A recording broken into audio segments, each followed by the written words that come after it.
আমি একজনকে আমার জীবনের চেয়ে বেশি ভালোবাসতাম, কিন্তু আমার পরিবার এতে রাজি ছিল না। আমি তখন কোনো উপায় না পেয়ে বাড়ি থেকে বের হয়ে যাই আমার সেই ভালোবাসার মানুষটির কাছে। কিন্তু যাকে ভালোবাসতাম সে একটা জায়গায় থাকার কথা ছিল, কিন্তু তাকে সেই জায়গায় পেলাম না। হঠাৎ একটি লোক এসে তার বাড়িতে আমাকে নিয়ে যায়। সেই বাড়িতে ছিল একটা বুইড়া চাচা। বিপদে পড়ে তার বাড়িতে থাকতে গেলাম। বুইড়া চাচা একদিন আমার রুমে ঢুকে। তারপর যা হয়েছিল সেটা শুনলে তোমাদের মাথা ঘুরে যাবে। তাহলে আসল ঘটনাটি তোমাদের বলি। রাত প্রায় 12:30। ঝুম বৃষ্টির মাঝে একটা রাস্তার পাশে বসে কান্না করছি। আজকে আমার বিয়ে ছিল, কিন্তু আমি যাকে ভালোবাসি তার জন্য পালিয়ে এসেছি। 10টা বাজে আসার কথা থাকলেও সে এখনো আসেনি। ফোনও বন্ধ আসছে বারবার। সে আমার সাথে বেইমানি করেছে। এই অবস্থায় আমি বাড়িতেও ফিরে যেতে পারবো না। আমাকে মেরে ফেলবে বাবা। এখানে বসে কান্না করা ছাড়া আর কোনো উপায় নেই। কয়েকটা ছেলে আমার দিকে এগিয়ে এসে জিজ্ঞেস করলো, আপনার কোন সমস্যা? আমরা কি কোনো সাহায্য করব? ছেলেগুলোর মতলব ভালো না দেখে আমি বললাম, না, কোনো সমস্যা না। আপনারা জানতো ভাই। ছেলেগুলো হাসতে হাসতে বলল, অনেকদিন পর আমরা একটা টাকার ব্যাগ তোমার হাতে দেখছি। এটা আমাদের দিলেই আমরা চলে যাব। আমি উঠে ব্যাগ নিয়ে চলে যেতে লাগলাম, কিন্তু একটা ছেলে আমার ব্যাগ টেনে ধরল। আরেকজন এসে আমার ব্যাগের টাকাগুলো হাইজ্যাক করার চেষ্টা করছিল। আমি হাতের ব্যাগটা কিছুতেই ছাড়তে চাইছিলাম না। আমি ভেবেই নিয়েছিলাম এদের হাত থেকে আজ রক্ষা নেই। কিন্তু হঠাৎ করেই তারা আমাকে ছেড়ে দিয়ে ভয়ার্ত দৃষ্টিতে আমার পিছনে তাকিয়ে উল্টে পাল্টে দৌড় দিল সবাই। আমি কিছুই বুঝতে পারলাম না কি দেখে দৌড় দিল তারা। অশ্রুসিক্ত চোখে ব্যাগ উঠিয়ে পিছনে তাকাতেই দেখি একটা ছেলে দাঁড়িয়ে আছে।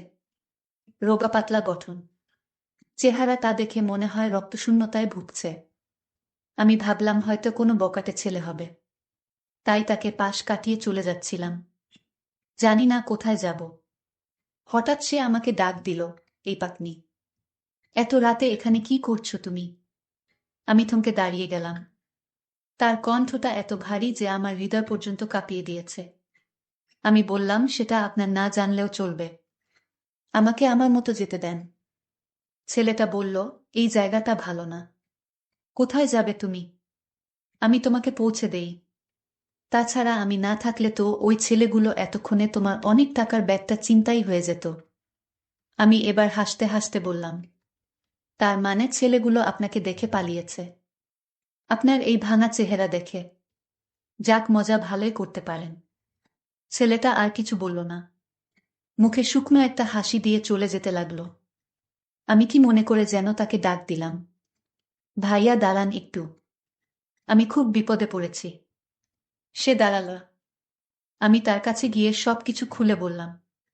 তারপর কান্না করে দিলাম। ছেলেটা বলল, এখন কান্না করে লাভ নেই।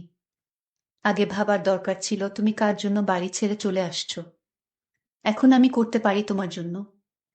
আমি বাসায় ফিরে গেলে আমার বাবা আমাকে মেরে ফেলবে ভাইয়া। প্লিজ আমাকে একটা থাকার জায়গা খুঁজে দিন। আমার কাছে টাকা আছে, কিছুই বাসা থেকে আসার সময় নিয়ে আসছিলাম। চাইলে আপনি রাখতে পারেন। তবুও আমাকে সাহায্য করেন প্লিজ। টাকা দিয়ে আমি কি করব পাকনি? চাইলে আমি যে বাড়িতে থাকি সেখানে থাকতে পারা। কেউ তোমাকে বিরক্ত করবে না। আমি পাকনি না ভাইয়া। আমার নাম অনামিকা। আর আমি আপনাকে বিশ্বাস করব কিভাবে? ভাইয়া, আমি আপনাকে বিশ্বাস করব কিভাবে ভাইয়া? আমিও কারো ভাইয়া না। আমার নাম পিরোজ। আর এখন আমাকে বিশ্বাস করা ছাড়া তোমার অন্য কেন অপশনও নেই? বিশ্বাস ভঙ্গ করে জীবিতরা। মৃতরা তো নিজেরাই ঠকে বসে আছে। মৃতরা মানে কি সব আজে বাজে কথা বলছেন? দেখেন, আমাকে কিন্তু ভয় দেখাবেন না। এমনিতেই বিপদে আছি। ঠিক আছে, চলেন, আপনার বাসায় থাকব। আমার আর কোনো উপায় নেই। বাবার রাগের মুখোমুখি হওয়ার চেয়ে আপনাকে বিশ্বাস করাই ভালো।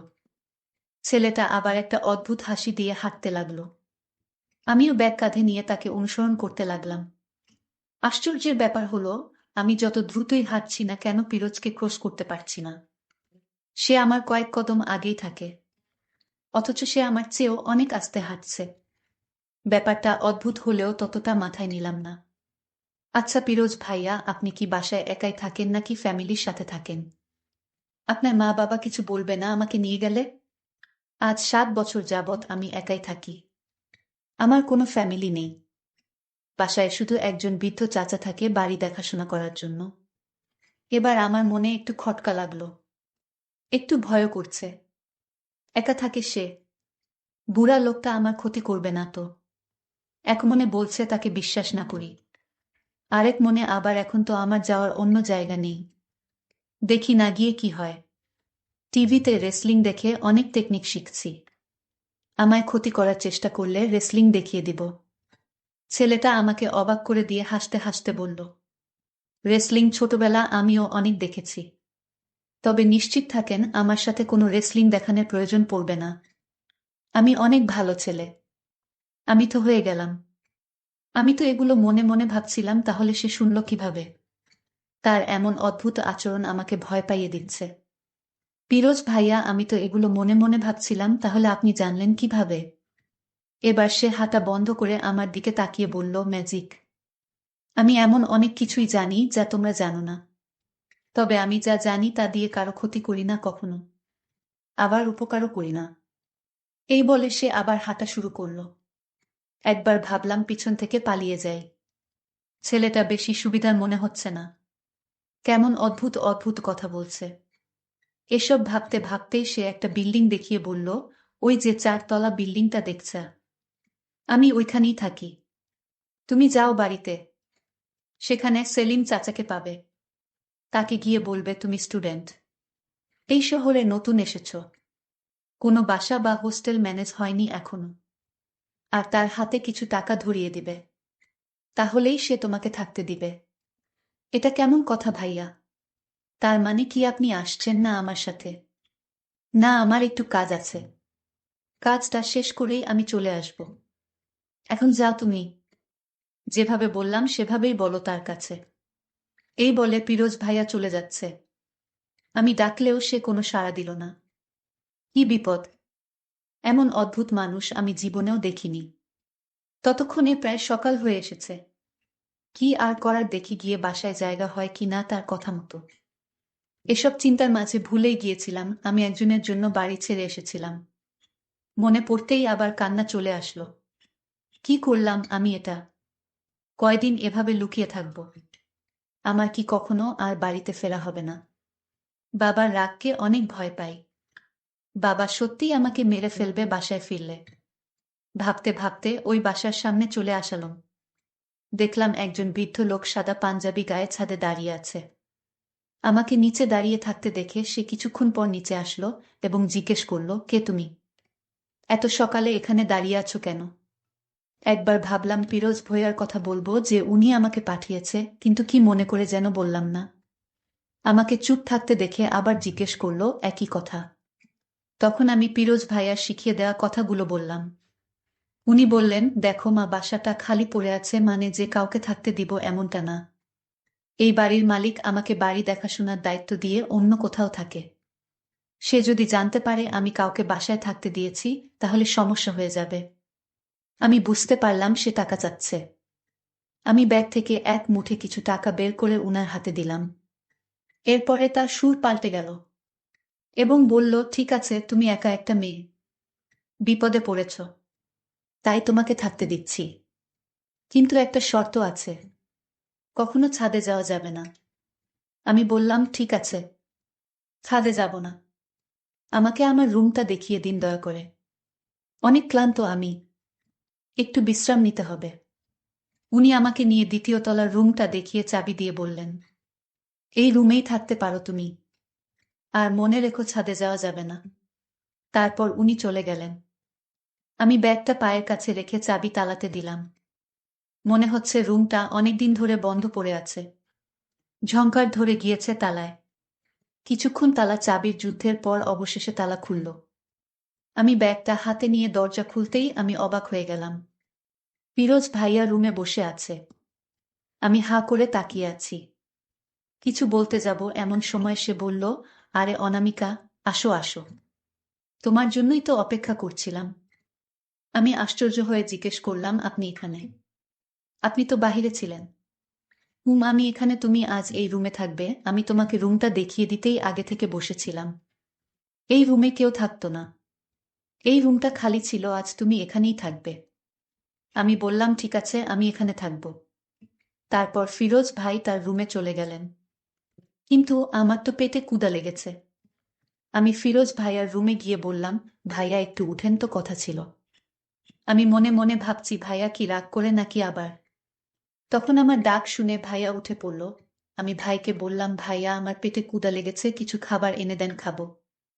ঠিক আছে, তুমি রুমে যাও, আমি তোমার জন্য খাবার নিয়ে আসি। ফিরোজ ভাইয়া আমাকে খাবার এনে দিল। রুটির সাথে ডিমবাজি আর ডাল। আমি খেয়ে নিলাম। তারপর শুয়ে পড়লাম। রাত যখন 2টা বাজে, এমন সময় চাচার ঘর থেকে একটা আওয়াজ আসছে। আওয়াজটা মনে হচ্ছে কোনো মেয়েলি কণ্ঠের। আমি মনে মনে চিন্তা করলাম, এত রাতে আওয়াজ কেন? কি হচ্ছে কিছুই বুঝতে পারছি না। আমি একবার মনে মনে ভাবলাম উঠে গিয়ে দেখে আসি। আবার ভয় কাজ করছিল মনের ভিতর, না থাক, ঘুমিয়ে পড়ি। আমি ঘুমিয়ে পড়লাম। সকাল হলো। বাড়িতে দেখি কেহ নাই। ভাইয়া আর চাচা কাউকে খুঁজে পাচ্ছি না। এত বড় বাড়ি, রুমের অভাব নেই। আমি 7-5 ভেবে আমার রুমে গিয়ে বসে রইলাম। সকাল 10টা বাজে, অথচ এখন পর্যন্ত বাড়িতে কেহ নাই। আমি মনে মনে ভাবলাম এখান থেকে চলে যাই। আমার ব্যাগ গুছিয়ে চলে যাওয়ার প্ল্যান করলাম। নিচে গিয়ে দেখি তালা লাগালো। আমি বের হতে পারলাম না। তারপর আমার রুমে আবার ফিরে আসলাম। এভাবে প্রায় সন্ধ্যা ঘনিয়ে আসলো। হঠাৎ দেখলাম চাচা চাঁদ থেকে নিচে নামছে। আমি বললাম, চাচা আপনি সারাদিন চাঁদে ছিলেন? চাঁদেই ছিলাম, আমি সারাদিন চাঁদে বসে থাকি। চাচা আমি তো সারাদিন কিছু খাইনি, আপনারা আমার খোঁজ রাখলেন না। চাচা বলল, দেখো মা, এ বাড়িতে তো রান্না হয় না। বাহির থেকে নিজেদের জন্য খাবার নিয়ে আসি। তুমি টাকা দিলে তোমার জন্য এনে দিতে পারি। আমি বললাম, ঠিক আছে, আমার জন্য কিছু খাবার এনে দিন হোটেলে থেকে। চাচা ভাত আর মাংস নিয়ে আইসেন। ঠিক আছে, আমি আমি তোমার জন্য খাবার নিয়ে আসি। তুমি ওয়াট করো। ঠিক আছে, যান। আমি আমার রুমে গিয়ে বসে রইলাম। হঠাৎ দেখি আমার জন্য খাবার নিয়ে হাজির ফিরোজ ভাইয়া। আমি বললাম, সারাদিন আমার তো একটু খোঁজ রাখেননি, আমি আছি নাকি মরে গেছি। ফিরোজ ভাইয়া বলল, দেখুন আমি আমার নিজের খুঁজেই ভালো করে রাখতে পারি না, সেখানে আবার তোমার। আচ্ছা, বেশি কথা না বলে খাবারগুলো খেয়ে নিন। ঠিক আছে, আপনি যান, আমি খাবার খেয়ে নিচ্ছি। তারপর হঠাৎ আবার খাবার নিয়ে হাজির চাচা। এই খাবারটা আমি টাকা দিয়ে আনলাম। আমি ফিরোজ ভাইয়াকে বললাম, ভাইয়া খাবারগুলো খেয়ে নিন। ফিরোজ বলল, আমি খেয়ে আসছি, ফ্রিজে রেখে দাও, পরে আবার খেয়ে নিও। রাত ঘনিয়ে আসছে, বাহিরে বাতাস বইছে, ঠান্ডা আবহাওয়া। আমি আমার রুমে চলে গেলাম। শুয়ে পড়লাম। রাত 3টার দিকে আমি আবার সেই আওয়াজ শুনতে পেলাম। আসলে আওয়াজ শুনে আমি ভয় পেয়ে গেলাম। এটা কিসের আওয়াজ আমি কিছুই বুঝতে পারি না। এসব ভাবতে ভাবতে ঘুমিয়ে পড়লাম। হঠাৎ অনুভব করলাম আমার রুমে কেউ প্রবেশ করেছে, আমায় ডাকছে। এই অনামিকা, উঠো উঠো, এত ঘুমালে চলবে। এই ডাকে আমার ঘুম ভেঙে গেল। আমি চোখ খুলে দেখি আমার ঘরে চাচা বসে আছে। আরে আশ্চর্য তো, চাচা আপনি আমার রুমে কিভাবে আসলেন? আমি তো দরজা লক করেছি, তাহলে দরজা খুললেন কিভাবে? আমি ভয় পেয়ে গেলাম। চাচা বলল, দেখো মা, তুমি একটা ছেলেকে ভালোবাসার জন্য মা বাবা ছেড়ে একটা অজানা বাড়িতে থাকছো। কত কষ্ট করছো, কিন্তু সেই মানুষটা তোমার সাথে বিশ্বাসঘাতকতা করেছে। আর তার জন্য তুমি এত কষ্ট করছো, নিজের পরিবারকে ত্যাগ করে চলে আসছো। আমি বলি কি, তুমি তোমার বাবার কাছে ফিরে যাও, বাড়িতে চলে যাও। চাচা আমি যাকে ভালোবাসি তার জন্য আমার জীবনটা দিতেও আমার কোনো দ্বিধা নেই। আমার বিশ্বাস সে একদিন আমার কাছে ফিরে আসবে। চাচা বলল, যদি ফিরে না আসে তাহলে কি করবে? তাহলে আর কি করব, সারা জীবন এভাবে কাটিয়ে দিব। আসলে তুমি একজন সত্যিকারের ভালো একটা মেয়ে। এ যুগে এরকম মেয়ে পাওয়া বড় কঠিন। চাচা আমি আপনাকে একটা প্রশ্ন করি। চাচা আপনার পরিবার নেই, এই ভাঙা পুরাতন বাড়িতে আপনি থাকেন। তখন চাচা বলল, জানো আমি কে? আমি হলাম তোমার ভালোবাসার মানুষ। মানে কি বলছেন চাচা? আমি ঠিকই বলছি, বিশ্বাস না হলে আমি দেখাচ্ছি। চাচা তখন তার মেকআপ মুছে ফেলল এবং তার মাথায় যে পাকনা চুলগুলো ছিল সব অভিনয়ের চুল লাগানো হয়েছে। চুল যখন মাথা থেকে সরিয়ে ফেল, তখন আমি চমকে উঠিয়া তো দেখি আমার সিফাত, মানে আমি যাকে ভালোবাসতাম সেই আমার চাচা।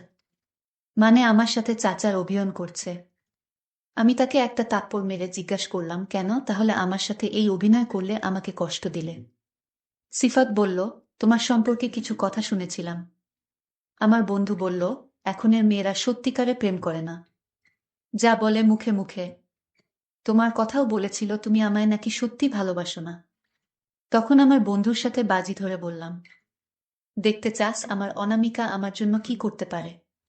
তাদের সাথে আমি বাজি রেখে তোমার সাথে চাচার অভিনয় করে আমার বন্ধুকে দিয়ে এই বাড়িতে নিয়ে আসলাম এবং তোমার ভালোবাসার পরীক্ষা নিচ্ছিলাম। তুমি জিতে গেলে অনামিকা। আর রাতে আমার রুমে তুমি যে আওয়াজটা শুনতে, সেটা তোমাকে ভয় দেখানোর জন্য আমি টিভি ছেড়ে দিতাম। আর টেলিভিশন থেকে অদ্ভুত আওয়াজটা আসতো। এই কথাগুলো বলতে বলতে আমি লক্ষ্য করলাম তার চোখ দিয়ে পানি পড়ছে। আর তুমি রাস্তায় যে বিপদে পড়েছিল, সেটা আমার লোকজন দিয়ে অভিনয় করিয়ে আমার কাছে তোমাকে নিয়ে আসি। অনামিকা বলল, সবই বুঝলাম। আমার ভালোবাসার পরীক্ষা নিচ্ছিলে, আর কিছু পরীক্ষার বাকি আছে। আচ্ছা চলো দুজনে আমার বাড়ি ফিরে যাই। বন্ধুরা, আজকের গল্পটি কেমন লাগলো তা অবশ্যই কমেন্ট করে জানাবেন। ধন্যবাদ।